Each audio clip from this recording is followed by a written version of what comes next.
welcome to 12.4 and 12.5. We're going to be talking about invariants under transformations and isometries.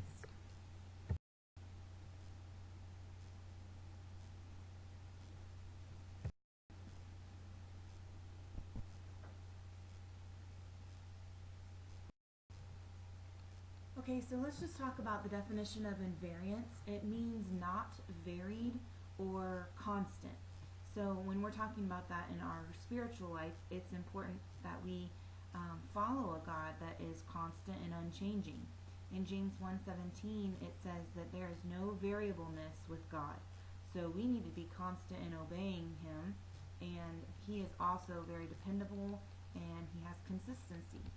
So let's talk about it in terms of math, in terms of geometry. Reflections, rotations, and translations all preserve distance because the image is exactly the same as the pre-image. So isometry is a transformation that preserves distance.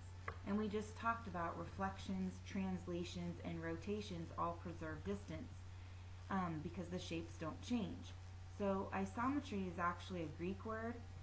Isos means equal, and meteoron means measure. So basic meaning of isometry is equal measure. So we've already studied isometries. There's nothing magical about it. It's just a way of grouping these types of transformations. So here's a list of isometries that preserve the equal measure.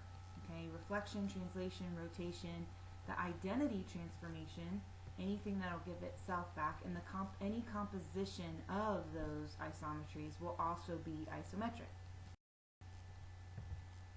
So properties of isometries: distance is preserved, the collinearity can't say that word, of points is preserved. It just means that if they're collinear, they're still collinear when they are translated. And betweenness is preserved, angle measure is preserved, and parallelism is preserved. Any congruence, they just said triangle, but it doesn't matter what the polygon, it is all of the entire shape is preserved. Dilations do not preserve distance and are not isometric because this is the enlarge or reduce, right? So it's very important that you know the difference. Dilations make similar shapes, but that does not mean similar is also size and shape both. Okay, so we cannot shrink or stretch and be isometric. Properties of dilations: they do preserve any collinear points, betweenness, angle measure, and parallel lines.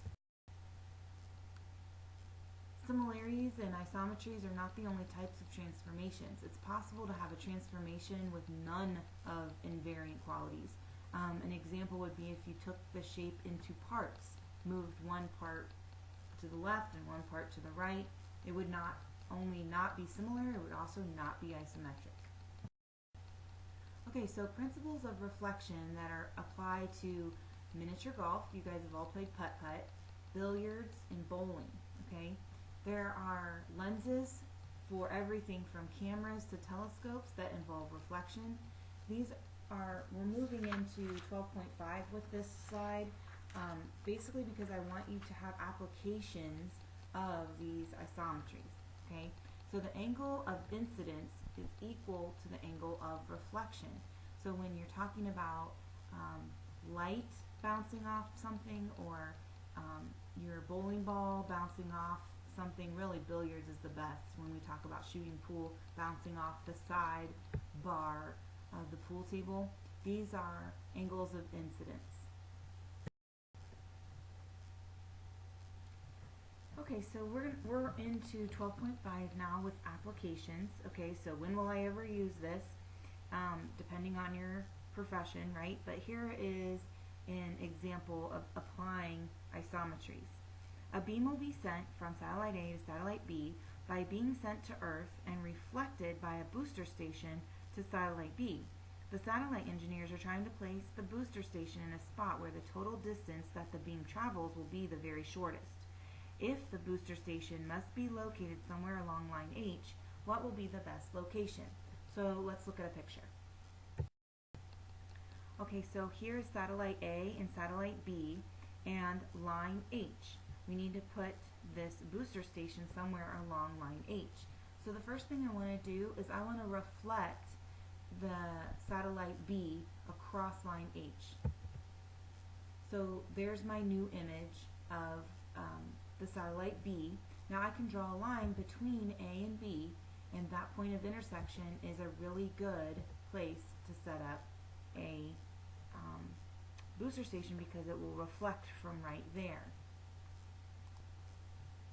So how do I know that's the shortest path? Because it does say find the shortest path. Well, let's just put another point down. We'll call this T. Okay, so if our assumption is true, then AT plus TB will be less than AS plus SB, right? Because the shortest distance is combining those two segments together in their measure. So if the blue lines combined are shorter than the yellow lines combined, then we haven't found the shortest distance, right? I am telling you that the yellow is the shortest based on the steps that I gave you to find this. But let's go ahead and see if we can prove this statement false, okay? So since the reflection preserves distance, SB and its reflection, SB prime, are congruent, right? Because they're bisectors. And the same thing, TB has to be congruent to TB prime, right? So that means AS plus SB should equal AS plus SB prime. And that means AT plus TB equals AT plus TB prime. So let's just look at ATB prime as a triangle right now. And do you remember what the triangle inequality states? It means that that theorem says that we can conclude that AT plus TB prime is greater than AB prime. Okay, because of betweenness of points, AS plus SB prime should equal AB prime. So by substitution, we should be able to put that in, and it actually won't work. It's a contradiction of the first assumption. So T can be location. I think I cut myself off there. I'm just saying T could not be the correct location because it contradicts our first assumption. So let's go ahead and move on to the next example. I'm going to give you a figure here in a minute that shows a miniature golf green. Notice that it would be impossible to put a ball directly from the tee to the hole, which T is going to be marked with the letter T and hole with the letter H. So what spots should you aim for on sides 1 and 2 so that you will make a hole-in-one?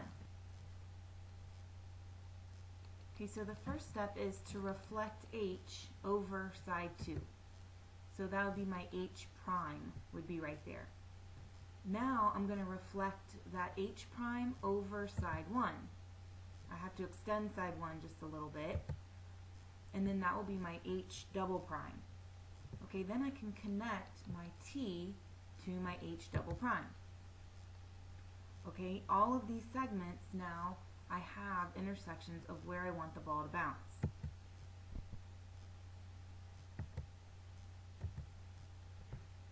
Okay, so I connected my point of intersection on side 1 to H prime to get my second bounce. Okay, so here's where that's how the ball should travel to get me my hole-in-one.